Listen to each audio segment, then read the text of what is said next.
Strong positive relationships between teachers and students significantly reduce behavioral issues, creating more respectful, productive, and supportive learning environment. I'm going to hit 3 points today about the relationship, student-teacher relationship, and how it is really important to connect with a student, not just for a learning concept, but for them to be engaged in learning. There's a relationship. These relationships do improve behavior and enhance learning. To start off with, I've been in a special ed self-contained classroom for the past 4 years, and I have seen the effects of having a good positive relationship with these students and not having a good positive relationship.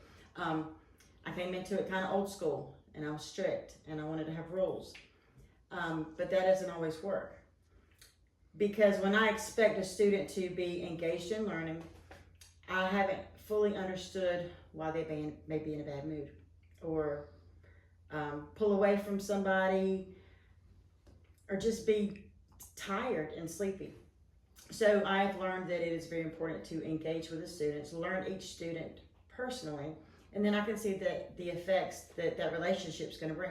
Even with behavior students. Say that a child has spent the weekend with a parent that they don't normally stay with. On a Monday when they come in, they can be very moody, irritable. I've had students come in that are hungry.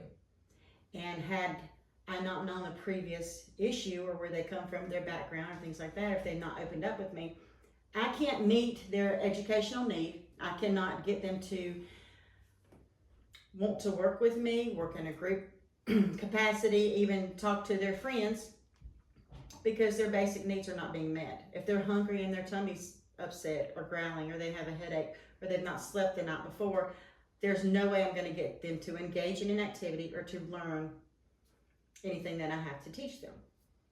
So to me, that's the most important thing in a classroom, is to know your students, let them know that you are a safe place, and that they're comfortable and willing to want to engage with you in learning.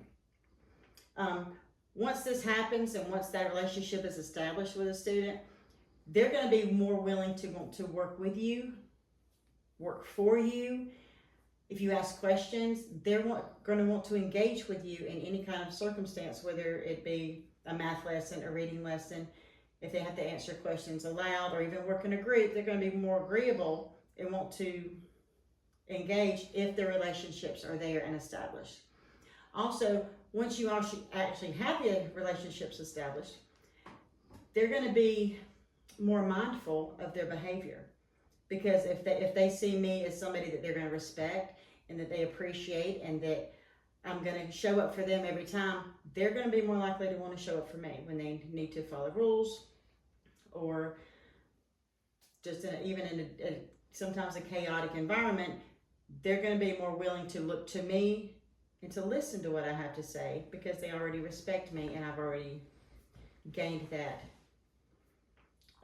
respect from that relationship. There are addressing viewpoints, which are, like I said before, I was an old school, kind of coming in a little bit later in life, and I like structure, I like rules, I like boundaries and everything, but that is not always a successful way. And research has also shown that these more structured and strict rules, punishment, things like that, they're not going to help in a long-term environment. It's only going to happen repetitively over time, with just a very constant relationship between your student and the teacher, that the student's going to be more willing to listen and to engage long-term. I have a conceptual model here of teacher emotional regulation in classroom engagement, and it is from Frontiers in Psychology. It shows that there's actually 3 different relationships that a child will have: a parent-child relationship, a student-teacher relationship, and peer relationships. Each one of these have a direct correlation with intentional self-regulation for a child, and learning engagement.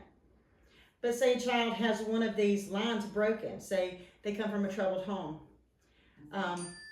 say that they are having issues with a friend, like the best friend was mad at them, boyfriend broke up with him, whatever. That's going to break one of those lines that's going to lead to self-regulation or to being engaged in learning. That's when a really good, strong teacher relationship can actually form bridges to cross over those. So if a need's not being met in one area, if you have a good, strong personal relationship with that child, they're going to trust you, and that's going to build a lot of care between you, the child, and their education. So, wrapping it up, I encourage every teacher and administrator in school to prioritize building trust, showing empathy, and understanding students as individuals. When students feel cared for, behavior changes, and classrooms become places where everyone can thrive. Thank you.